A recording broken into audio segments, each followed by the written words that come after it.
agora a gente vai para a subseção 4.8, representação de figuras geométricas.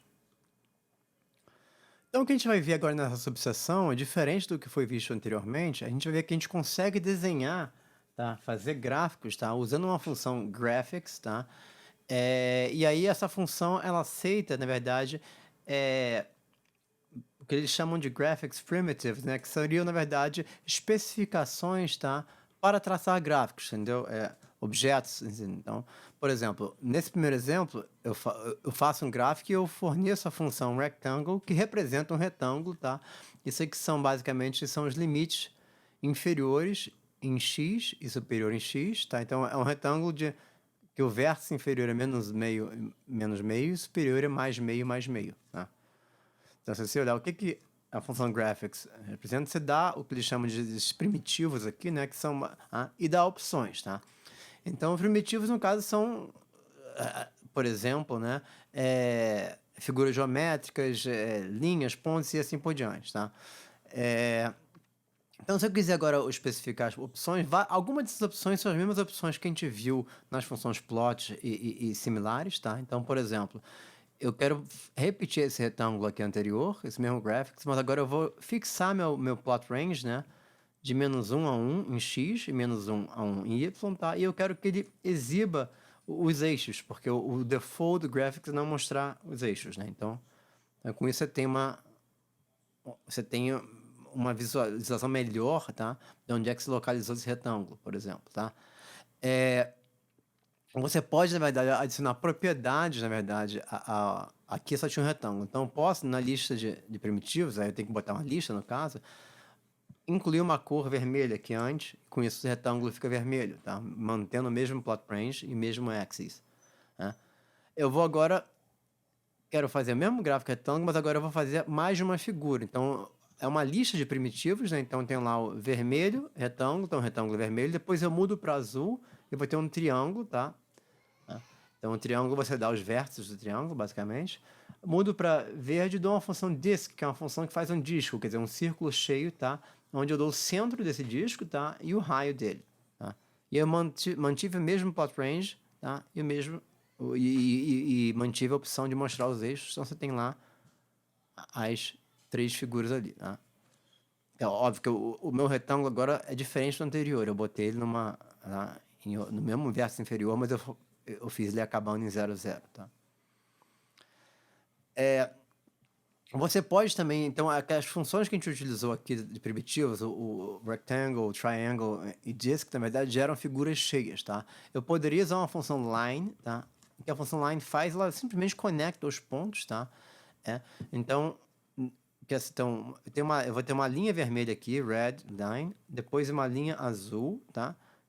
E depois uma função circle que é um pouquinho diferente da função disk, né? Você vê que é a mesma especificação, mas a função circle faz um círculo, né? E não um círculo cheio, tá? Então só a linha, só o perímetro do círculo. E essa função line, eu estou pegando os vértices, na verdade, desse retângulo aqui, os vértices do triângulo, tá? Lá de cima, tá? E aí eu repito, você vê que o último vértice é a repetição do primeiro, justamente para ele poder fechar e fazer esse quadrado, né? Eu estou falando de retângulo porque a função é um rectângulo, mas no fundo isso é um quadrado porque é um retângulo de lados iguais. E mesma coisa aqui no triângulo, tá? Eu dou os três vértices, eu repito o último vértice para poder... Porque ele vai conectar os pontos. Se eu acabasse se eu fizesse só esses três primeiros, o triângulo não conecta, não tem a conexão final entre o primeiro e o último primeiro vértice, tá? Então, com isso eu gero a mesma figura, mas com as linhas, tá? E aí você tem funções também para modificar, na verdade, essas figuras, por exemplo. Eu posso usar a função rotate, que vai rotacionar, na verdade, o meu retângulo, tá? E aí se dá o ângulo, tá? Então, rodei ele. E se eu não fornecer nada, a rotação é em relação à origem, tá? Eu posso agora dizer que eu quero rodar de π sobre 4, tá? O ângulo, mas agora eu dou um ponto em torno do qual isso vai girar, tá? Então agora você vê que agora se girou em relação a outro ponto. E aí o que acontece é que parte desse retângulo, desse quadrado, né? Não é exibido porque o meu plot range está acabando, tá? Nesse limite aqui. Tá?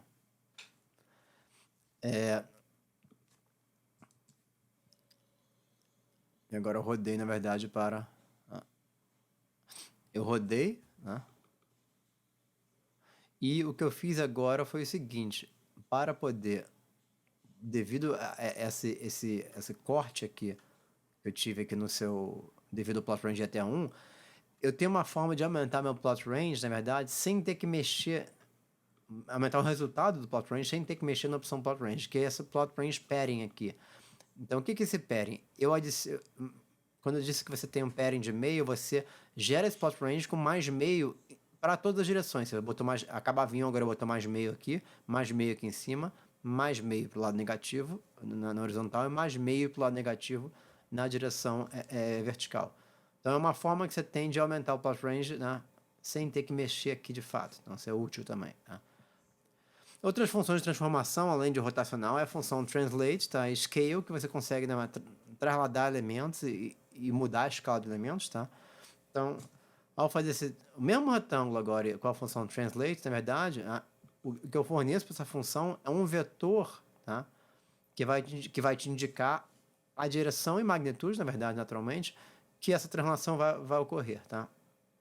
Então, eu posso também agora, aqui eu vou de novo, estou trasladando isso aqui na mesma direção, mas antes disso estou usando a função scale, então eu vou reduzir esse retângulo em 1/4. Então, essa aqui é a escala, então vai ficar pequenininho, tá? Mesma forma. Tá? A função disk que a gente viu, na verdade, você pode utilizar o que a gente viu anteriormente era um disco completo. Eu posso dar a função disk, igual nesse exemplo aqui, tá? Dando o centro, o raio, e agora eu posso dizer uma faixa de ângulos. Então, o normal seria de 0 a 2π, aí você nem fala nada, mas eu quero um disco de 0 a 2π/3. Tá? Então, isso gera um disco, na verdade, tá? E azul. E a gente, para comparar, tem a função disk segment, que é um segmento de disco, tá? A cor. Eu estou colocando, é o disk e o disk segment de mesmo tamanho, mas eu estou botando, só para não ficar um sobre o outro, eu estou gerando o disk no centro menos meio e meio, e o disk segment em meio meio, só para a gente ver a direção. E a função também, não mencionei, a função annulus também, que vai te gerar, na verdade, uma região anelar, tá? Anular. Então, a função disk é essa aqui, que gerou um pedaço de disco, né? Disk segment, ele gerou, se você olhar, ele não gera, ele simplesmente corta o disco e só representa essa parte aqui. Tá? Então, essa é o disk segment, essa é o disk. E o annulus te dá, na verdade, óbvio que para fazer o annulus eu tenho que fornecer um raio inicial, oitavo, e um raio final. Se eu botar 0 aqui, o resultado disso vai ser o mesmo resultado do disk, né? Então, outra função para fazer regiões circulares é a função circle through, que você dá pontos e ele gera um círculo que passa por esses pontos, né?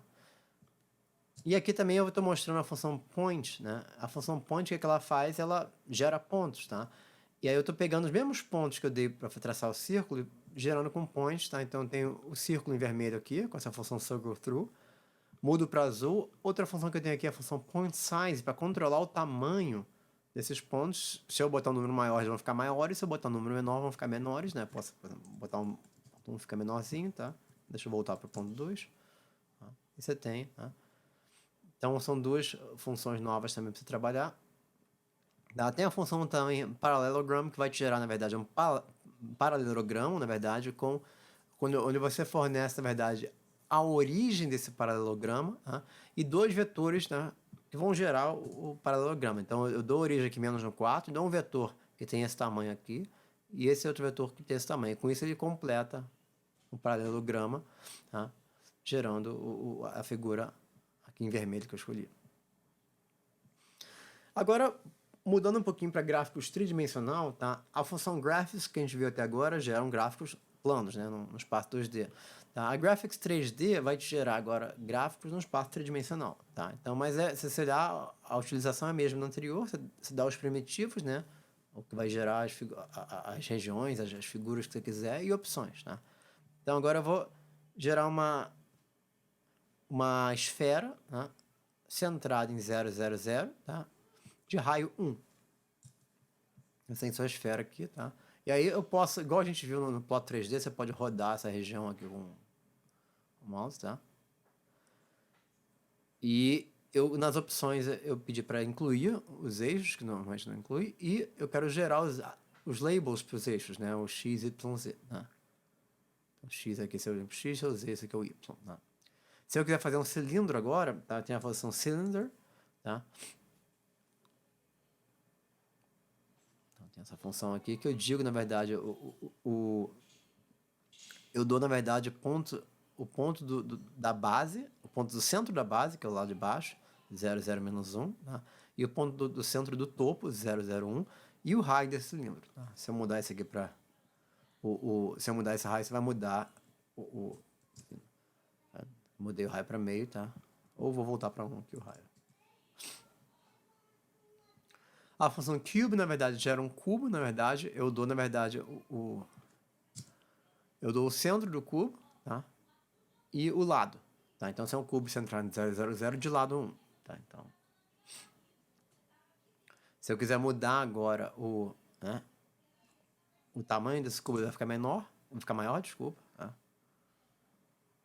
Porque aqui aqui eu usei 1, aqui eu usei 3 meses, então aumentei esse cubo, tá?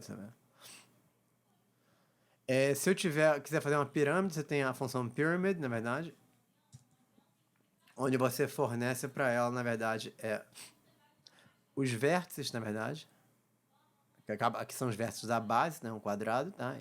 E o vértice aqui do ponto aqui do topo aqui, tá? Se eu quiser gerar também um tetaedro, eu faço aqui com a função tetaedro, tá? Então, você vê que se eu não especificar nada aqui para o tetaedro, ele me gera um tetaedro padrão, tá? Um tamanho padrão, tá? Se eu quiser gerar um cone aqui também, eu forneço também, tá? Similar ao cilindro, tá? Mesma especificação do cilindro, vértice inferior, vértice superior, o vértice que eu falo, o centro da base inferior, aí o vértice superior, no caso aqui, não, porque a base teria área 0, tá? E o raio aqui da base do cone.